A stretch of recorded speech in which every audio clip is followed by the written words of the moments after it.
So good morning guys. तो चलिए start करते हैं आज के यानी कि 28 मई के इंपॉर्टेंट करंट अफेयर्स को।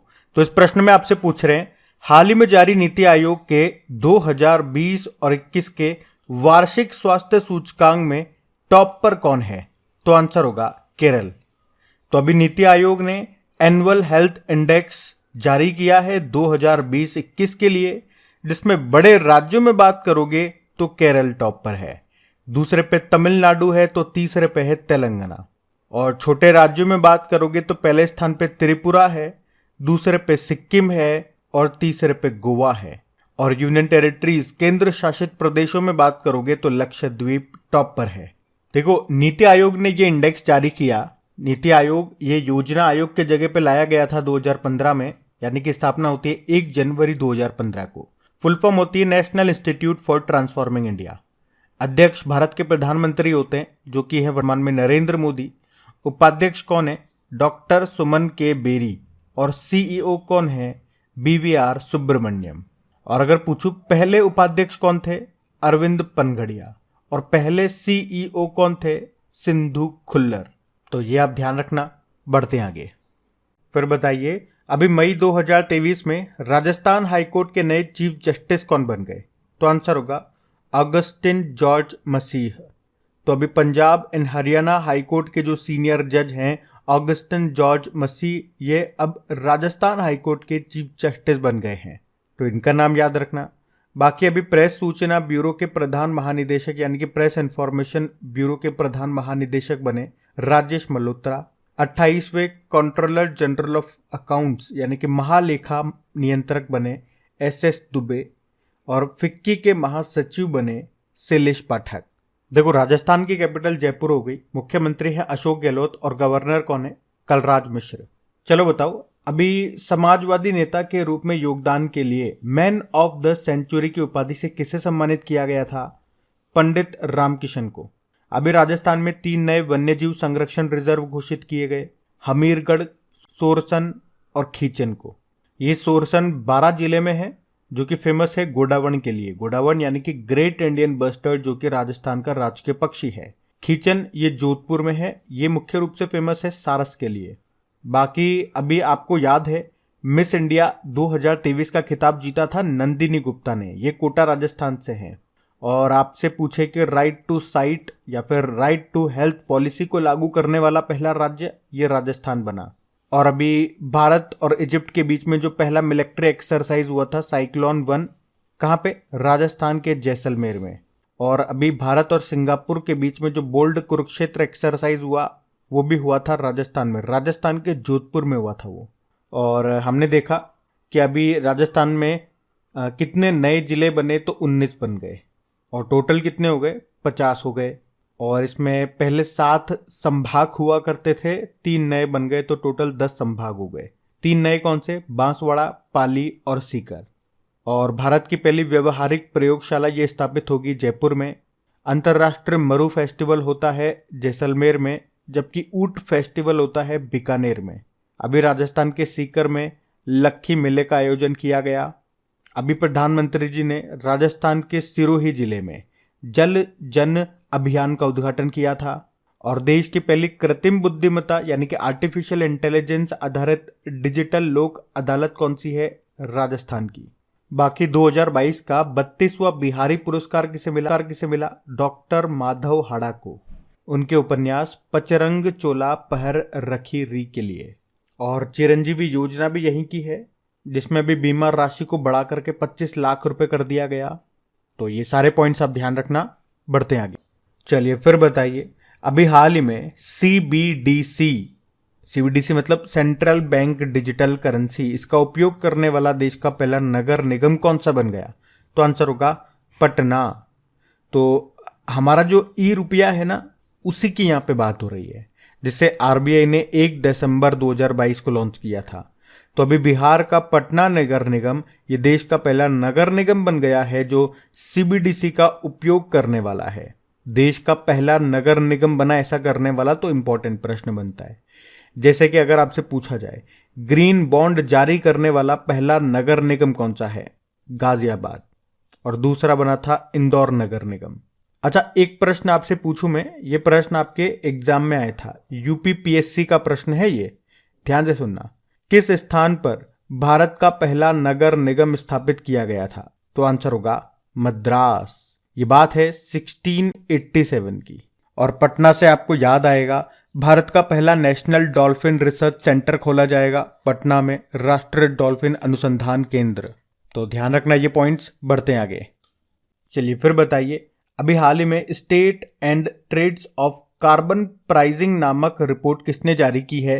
तो आंसर होगा वर्ल्ड बैंक ने। तो अभी वर्ल्ड बैंक ने ये रिपोर्ट को जारी किया है, इसका नाम है state and trends of carbon pricing. ये इसकी 10वें नंबर की ये रिपोर्ट है, यानी कि ये 10वां संस्करण है। अब इसमें क्या बताया गया? इसमें बताया गया कि कार्बन ट्रेडिंग से लगभग 95 बिलियन डॉलर इतना रेवेन्यू प्राप्त हुआ है। अब आप कहोगे ये कार्बन ट्रेडिंग क्या होता है? देखो, इसको ऐसे समझो, जैसे मान लो ये दो देश हो गए, ए और बी। अब सभी देशों को, दुनिया में सभी देशों को बोल दिया गया कि आप कम से कम कार्बन एमिशन, कार्बन का उत्सर्जन कीजिए। अब ऐसा तो होगा नहीं कि एकदम से जीरो कर देंगे, तो उनको एक लिमिट दे दी गई कि हाँ, आप इतना कार्बन एमिशन कर सकते हो। तो हमने सबको एक लिमिट दे दी कि हाँ, इतना आप कार्बन एमिशन कर सकते हो। जैसे कि हमने 100 बोल दिया, 100 कार्बन एमिशन कर सकते हो। अब जो ए देश है वो कितना कार्बन उत्सर्जन करता है? मान लो 60 करता है, और जो बी वाला देश है वो करता है 140। अब लिमिट कितनी दी गई थी? 100 तक आप कर सकते हो। तो अब क्या होता है, जो बी वाला देश है वो ए वाले देश को कहता है कि तुम्हारी जो लिमिट बची हुई है वो लिमिट हमें दे दो और उसके बदले हमसे पैसे ले लो। तो इसी को कहते हैं कार्बन ट्रेडिंग। और इसने इसके बदले जो पैसा लिया उसको कहेंगे कार्बन ट्रेडिंग से प्राप्त रेवेन्यू। अब इससे फायदा क्या होगा? तो भविष्य में और भी देश सोचेंगे कि ये भी तो एक पैसा कमाने का जरिया है, तो हम कम से कम कार्बन उत्सर्जन करें, ताकि ज्यादा से ज्यादा कार्बन उत्सर्जन वाले जो देश हैं वो उनसे उनकी लिमिट खरीद लेंगे और उसके बदले उनको पैसे मिल सकेंगे। अब मेन बात करते हैं जैसे वर्ल्ड बैंक की। इसने ये रिपोर्ट जारी की है। देखो, वर्ल्ड बैंक की स्थापना होती है 1944 में, हेडक्वार्टर है वॉशिंगटन डीसी में, और इसके नए अध्यक्ष कौन बन गए? अजय बंगा बन गए। इसमें सदस्य देश की बात करोगे तो 189 है, और 189 नंबर का है नाउरू। वैसे आप जानते हो, ease of doing business report को वर्ल्ड बैंक ने जारी करना बंद कर दिया, लेकिन अभी हमने पढ़ा था ये इसकी जगह पे बिजनेस रेडी प्रोजेक्ट को जारी करेगा। अभी वर्ल्ड बैंक ने रसद प्रदर्शन सूचकांक 2023 लॉजिस्टिक परफॉर्मेंस इंडेक्स को भी जारी किया था, जिसमें भारत 38 नंबर पर है। और ब्लैक राइनो के संरक्षण के लिए वन्यजीव संरक्षण बॉन्ड किसने जारी किया? वर्ल्ड बैंक ने। और कौन कौन सी इंपॉर्टेंट रिपोर्ट्स या इंडेक्सेस को ये जारी करता है? तो एक तो वर्ल्ड डेवलपमेंट रिपोर्ट हो गया, एक ग्लोबल इकोनॉमिक प्रोस्पेक्ट्स रिपोर्ट हो गया, रेमिटेंस रिपोर्ट हो गया, ईज ऑफ लिविंग इंडेक्स हो गया, यूनिवर्सल हेल्थ कवरेज इंडेक्स हो गया। तो ये कुछ इंपॉर्टेंट इंडेक्सेस है जिनको वर्ल्ड बैंक जारी करता है, ये ध्यान रखना। बढ़ते हैं आगे। फिर बताइए, हाल ही में मेगा योग महोत्सव का आयोजन ये कहाँ पे किया गया? तो आंसर होगा हैदराबाद में। तो अभी 27 मई 2023 को केंद्रीय आयुष मंत्रालय ने Morarji Desai national institute of योग हैदराबाद में मेगा योग महोत्सव का आयोजन किया। योग दिवस कब होता है? 21 जून को होता है, और इस बार इसका आयोजन होगा मध्य प्रदेश के जबलपुर में। और इस बार इसकी थीम क्या है? वसुदेव कुटुंबकम के लिए योग। और वसुदेव कुटुंबकम याद है ना, ये किसकी थीम है? इस बार होने वाले G20 समिट की, जिसको होस्ट कर रहा है भारत। इंग्लिश में बोलोगे तो one earth one family one future. अच्छा, अगर मैं पूछूं कि पहला अंतर्राष्ट्रीय योग दिवस इसका आयोजन कब हुआ था और कहाँ हुआ था? 2015 में नई दिल्ली में राजपथ पर हुआ था। राजपथ जिसे अब हम कर्तव्य पथ कहते हैं। और हैदराबाद से आपको याद आएगा, हरे कृष्णा हेरिटेज टावर की नींव रखी गई हैदराबाद में। और हैदराबाद में पहला 3D प्रिंटेड मानव कॉर्निया बनाया गया। भारत में पहली बार फॉर्मूला ई रेस का आयोजन हुआ हैदराबाद में। दुनिया का पहला रियल टाइम गोल्ड ATM कहाँ लगाया गया? हैदराबाद में। भारत का पहला ओपन रॉक संग्रहालय खुला हैदराबाद में। हैदराबाद में मिलेगी स्टैच्यू ऑफ इक्वलिटी, जो कि संत रामानुजाचार्य जी की 216 फीट ऊंची स्टैच्यू है, जिसका उद्घाटन प्रधानमंत्री जी ने किया था। भारत का पहला ट्रांसजेंडर कम्युनिटी डेस्क खुला है हैदराबाद में ही। हैदराबाद किस नदी के किनारे स्थित है? मूसी नदी के किनारे। और हैदराबाद को भारत में मिलाने के लिए कौन सा ऑपरेशन चलाया था? ऑपरेशन पोलो चलाया था। तो ध्यान रखना, ये पॉइंट्स भी बढ़ते आगे। चलिए फिर बताइए, हाल ही में कर्नाटक राज्य के विधानसभा अध्यक्ष के रूप में किसे चुना गया? तो आंसर होगा यूटी खादर को। अब ये प्रश्न हम क्यों पढ़ रहे हैं या ये प्रश्न क्यों इंपॉर्टेंट है? क्योंकि कर्नाटक में पहली बार एक मुस्लिम विधानसभा अध्यक्ष चुना गया है और इनका नाम है यूटी खादर। आप सभी को पता है अभी कर्नाटक में कांग्रेस की सरकार आई है और मुख्यमंत्री बने हैं सिद्धारमैया। बाकी अभी फसाई के सीईओ बने गंजी कमलावी राव। राष्ट्रीय स्वास्थ्य प्राधिकरण नेशनल हेल्थ अथॉरिटी के अध्यक्ष बने प्रवीण शर्मा। और अभी औषधि महानियंत्रक ड्रग कंट्रोलर ऑफ इंडिया बने डॉक्टर राजीव सिंह रघुवंशी। तो ये नाम भी न्यूज में है, इनको ध्यान रखना। बढ़ते हैं आगे। फिर बताइए, अभी हाल ही में शुरू किया गया समर्थ अभियान का संबंध किस है? तो आंसर होगा ग्रामीण क्षेत्र में डिजिटल लेन देन को बढ़ावा देने से। तो अभी हमारे केंद्रीय ग्रामीण विकास और पंचायती राज मंत्री हैं गिरिराज सिंह, जिन्होंने भी लखनऊ में आजादी का अमृत महोत्सव के तहत 50,000 ग्राम पंचायतों में डिजिटल लेन देन को बढ़ावा देने के लिए ये समर्थ अभियान शुरू किया है। तो इस अभियान का मुख्य उद्देश्य क्या है? महिलाओं को सशक्त बनाने पर विशेष ध्यान देने के साथ साथ ग्रामीण क्षेत्रों में डिजिटल लेन देन को बढ़ावा देना। अच्छा बताओ, अभी किस मंत्रालय ने सक्षम नाम से एक learning management information system launch किया था? तो आंसर होगा स्वास्थ्य मंत्रालय ने। और साथी पोर्टल किसने लॉन्च किया था? हमारे जो कृषि मंत्री है नरेंद्र सिंह तोमर ने। और सारथी एप्लीकेशन को किसने लॉन्च किया था? सेबी ने, security and exchange board of India. जबकि संभव पोर्टल को लॉन्च किया था उत्तर प्रदेश ने और संगम पोर्टल को लॉन्च किया था सीबीएसई ने। तो मिलते जुलते हैं, इसलिए मैंने आपको ये बताया, एक बार इनको ध्यान रखना। बढ़ते हैं आगे। फिर बताइए, अभी हाल ही में यूएसए ने किस कंपनी की कोविड के उपचार की पहली एंटीवायरल पिल, जिसका नाम है पैक्सलोविड, इसको मंजूरी दी है? तो आंसर होगा फाइजर। तो पैक्सलोविड ये क्या है? ये कोविड-19 के उपचार की पहली एंटीवायरल गोली है। इसे किसने बनाया है? फाइजर कंपनी ने बनाया है और अभी अमेरिका ने इसको मंजूरी दे दी है। भारत बायोटेक की बात करोगे, ये इसका हेडक्वार्टर या इसका मुख्यालय हैदराबाद में है और इसी ने कोवैक्सीन बनाई थी। जबकि serum institute of India Pune, इसने कोविशील्ड बनाई थी। अच्छा, मलेरिया की जो पहली वैक्सीन आई है जिसको WHO ने मंजूरी दी है, उसका नाम क्या है? मॉस्क्यूरिक्स। क्या नाम है? मॉस्क्यूरिक्स।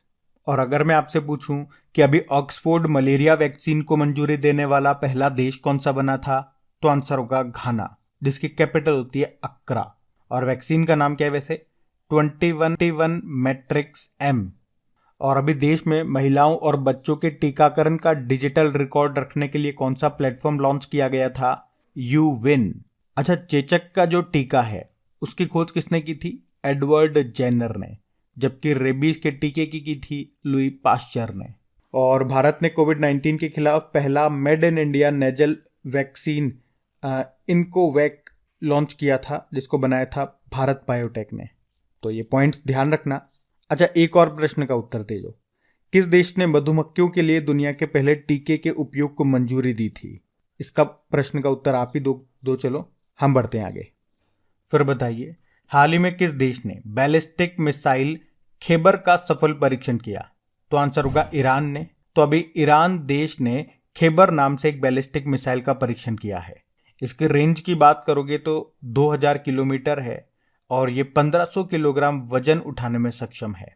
अभी आपको बता दूं, अभी तुर्की देश ने भी एक बैलिस्टिक मिसाइल का परीक्षण किया जिसका नाम टाइफून है। देखो, ईरान की बात करोगे तो कैपिटल तेहरान है और ईरान की अब करेंसी क्या हो गई है? तोमान हो गई है। ईरान में आपको चाबहार पोर्ट मिलेगा और रामसर स्थल ये भी ईरान में है, जहां पे 1971 में रामसर कन्वेंशन हुआ था, जिसका संबंध किससे है? आर्द्र भूमियों के संरक्षण से, वेटलैंड कंजर्वेशन। वैसे भारत में टोटल कितनी आर्द्र भूमियां हैं, कितनी वेटलैंड साइट्स हैं? तो 75 है वर्तमान में। अच्छा, मुझे ये बताओ, ईरान की सीमा किस झील से लगती है? कैस्पियन सागर। ये विश्व की सबसे बड़ी झील है। अभी आपने पढ़ा था दुनिया के सबसे गंदे आदमी अम्मो हाजी का निधन हो गया, वे ईरान से ही थे।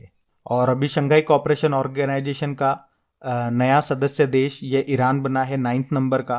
एक तुर्की की भी हमने बात की थी, तुर्की इसका नाम है, नया नाम तुर्की हो गया, कैपिटल इसकी अंकारा है। ये एशिया और यूरोप दोनों कॉन्टिनेंट में आता है, इसे यूरोप का मरीज भी कहा जाता है। अभी सीरिया और तुर्की में भूकंप आया था जिसमें भारत ने मदद के लिए ऑपरेशन दोस्त चलाया था।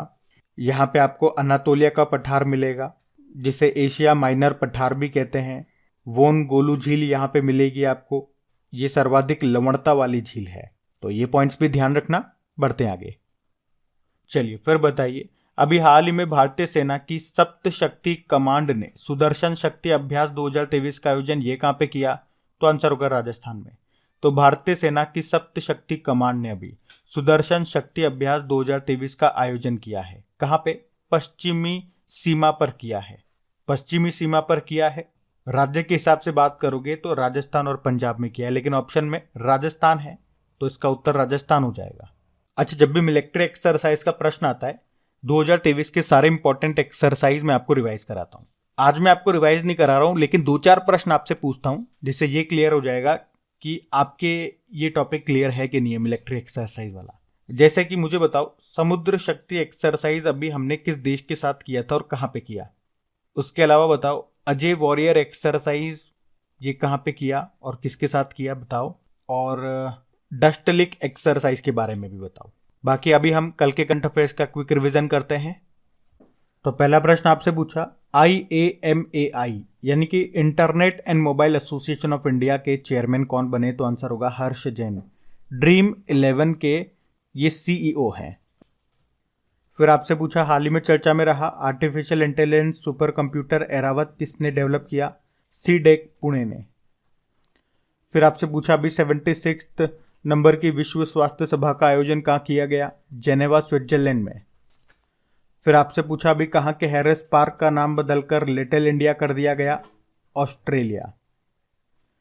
फिर आपसे पूछा, अभी किसने ग्रामीण भारत के लिए आर्टिफिशियल इंटेलिजेंस चैटबॉट जुगलबंदी को लॉन्च किया?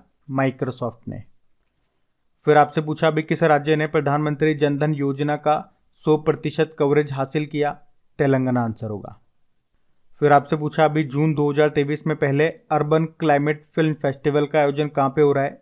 कोलकाता में। फिर आपसे पूछा, अभी हाल ही में जारी मोस्ट इनोवेटिव कंपनीज की सूची में शामिल एकमात्र भारतीय कंपनी कौन सी है? टाटा। फिर पूछा, अभी हाल ही में चर्चा में रहे मुरली श्रीशंकर का संबंध किस खेल से है? लॉन्ग जंपर हैं ये। और फिर पूछा कि जनरेटिव AI प्लेटफॉर्म टोपाज को किसने लॉन्च किया? तो इन्फोसिस ने। और गाइज, अगर वीडियो को अभी तक आपने लाइक नहीं किया तो प्लीज़ लाइक ज़रूर कर दें, लाइक का बटन दबा दें और अपने दोस्तों के साथ में, जो भी आपका व्हाट्सएप पे, फेसबुक, अगर कोई स्टडी ग्रुप है तो शेयर ज़रूर करना वीडियो को। बाकी आपकी प्रैक्टिस के लिए इनकी क्विज बना करके मैंने अपलोड कर दी आपकी क्रिक एग्जाम एप्लीकेशन पे, वहीं पे इनकी PDF भी आपको मिल जाएगी बिल्कुल फ्री में। क्रिक एग्जाम एप्लीकेशन का लिंक नीचे डिस्क्रिप्शन बॉक्स में है, टेलीग्राम का लिंक भी वहीं मिल जाएगा। अब होमवर्क प्रश्न देखते हैं और सेशन एंड करते हैं। तो कल के वीडियो में आपसे पूछा था पहला अंतरराष्ट्रीय शून्य अपशिष्ट दिवस कब मनाया गया? तो सही उत्तर होगा 30 मार्च को। आप सभी ने प्रश्न का बिल्कुल सही उत्तर दिया है। अब ये रहा आज का आपका होमवर्क प्रश्न।